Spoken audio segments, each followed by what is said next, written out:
It was a quiet Saturday afternoon, the kind that felt like a breath of fresh air after the bustle of the work week. The sun was beginning to dip lower in the sky, casting a soft golden light over the trees in my yard. I had just finished cleaning up around the house, arranging a few books on the shelf, and brewing a cup of tea, when I heard the familiar sound of the doorbell ringing. At first, I wasn't sure who it could be. My closest neighbors. Well, they were friendly but not frequent visitors. Most of my interactions with them were casual exchanges over the fence or brief waves when we bumped into each other. But there was one person who had begun to catch my attention more than the others, Alex, the son of the family next door. He was in his 20s, not much younger than some of the men I'd known when I was younger, but there was something different about him. I couldn't place my finger on it at first. Perhaps it was the quiet confidence he exuded, or the subtle way he would hold my gaze just a little longer than anyone else. Over the past few months, I'd begun to notice it more, though I tried to brush it off as nothing. I was a woman in my late 40s, long past the age where I thought I'd be the object of anyone's desire, especially a young man like Alex. But there was no denying the way I felt when I saw him. An unexpected flutter, a strange curiosity that I wasn't quite prepared for. His visits had become more frequent, often bringing small matters to ask about or some minor help, and yet there was always an underlying tension between us that I couldn't quite put my finger on. I opened the door, and there he was, standing on my porch, looking slightly embarrassed but trying to mask it with a smile. He was taller than I remembered, and his eyes, those dark, thoughtful eyes, met mine with a warmth that was both disarming and familiar. "Hey, Mrs. Harper," he said, his voice low but polite, just as it always was. "I hope I'm not interrupting anything. I've got a bit of a problem at my place." I raised an eyebrow, intrigued but cautious. "Oh, what's going on?" Alex shifted on his feet, looking a bit uncomfortable. "Well, my shower's broken. There's no hot water, and my dad's at work, so I was wondering if it would be all right if I could take a quick shower here. I promise I won't take long." I stood there for a moment, taking in his request. The whole situation felt oddly intimate, but something in his voice told me he wasn't trying to impose on me. It was a genuine request, and I could tell he was hesitant to ask. I glanced down at my watch, realizing I wasn't expecting to do anything else that day. I felt an odd mix of concern for his situation, and if I was being honest with myself, an almost magnetic curiosity. Was this my chance to connect with him in a way I hadn't before? "Sure," I said, stepping aside to let him in. "No problem.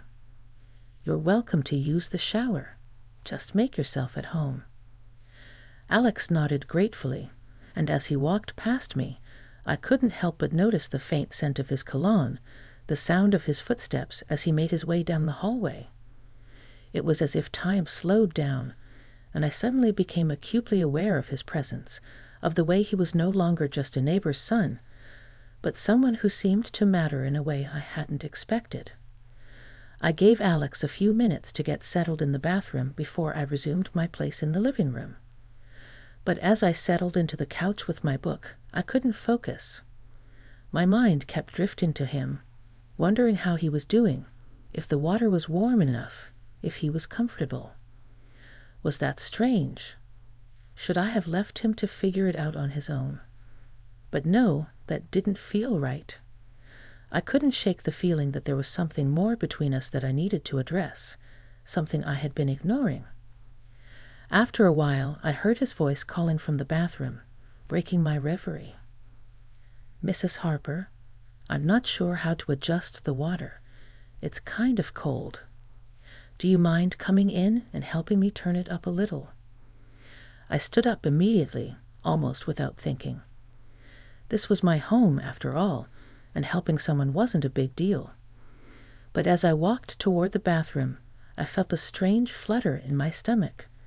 I tried to brush it off, telling myself it was nothing more than nerves over the small inconvenience. But deep down, I knew it was something more. When I entered the bathroom, I was greeted by the steam rising from the shower, the soft sound of water cascading down, and Alex standing with his back to me, his silhouette barely visible through the foggy glass.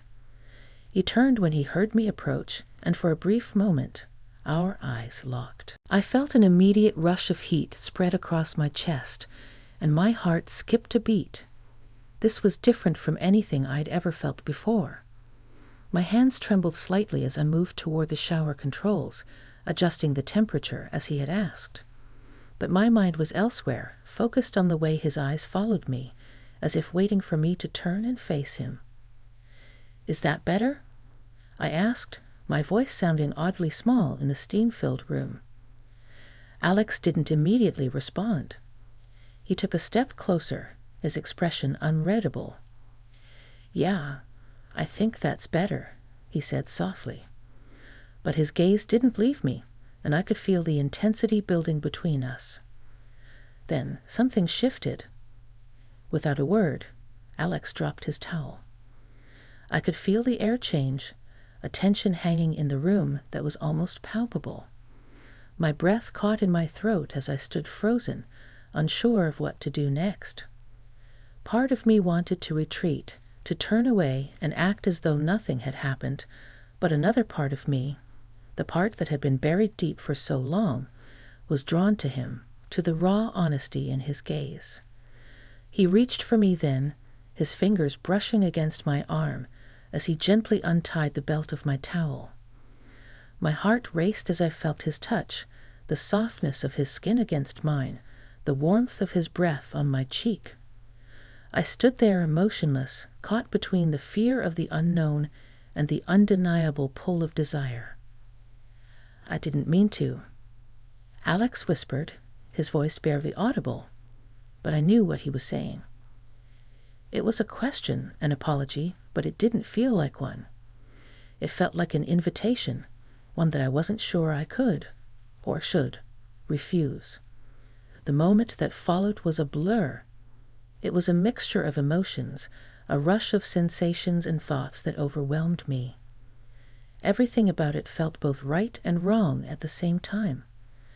I had spent so many years being independent, making decisions for myself, and now in this moment I was faced with a choice that I had never anticipated.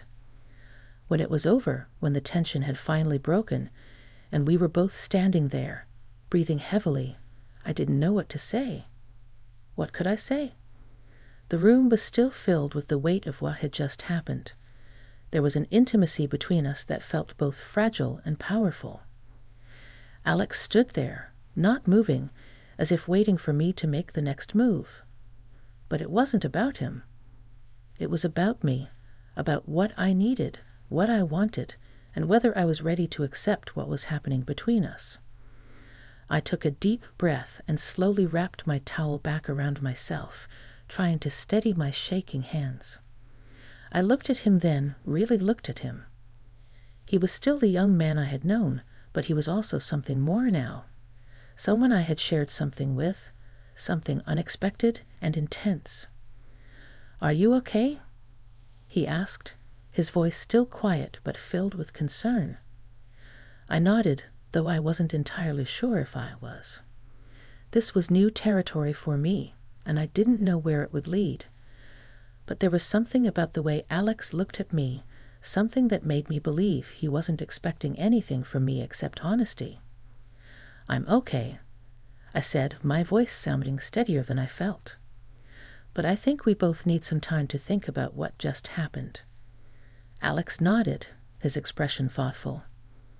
"I understand," he said, stepping back a little. "I didn't want to make things awkward."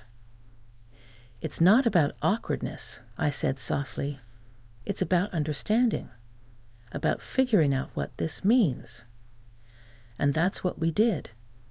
We sat down in the living room afterward, and while there was still a tension between us, there was also an unspoken understanding. Neither of us had expected this, but we had both made a choice, and that choice had led us here. We didn't need to rush into anything. What mattered now was that we could take our time, reflect, and grow from this experience. As Alex left my house later that evening, I realized that this moment, this unexpected connection, had sparked something within me, something I hadn't felt in years.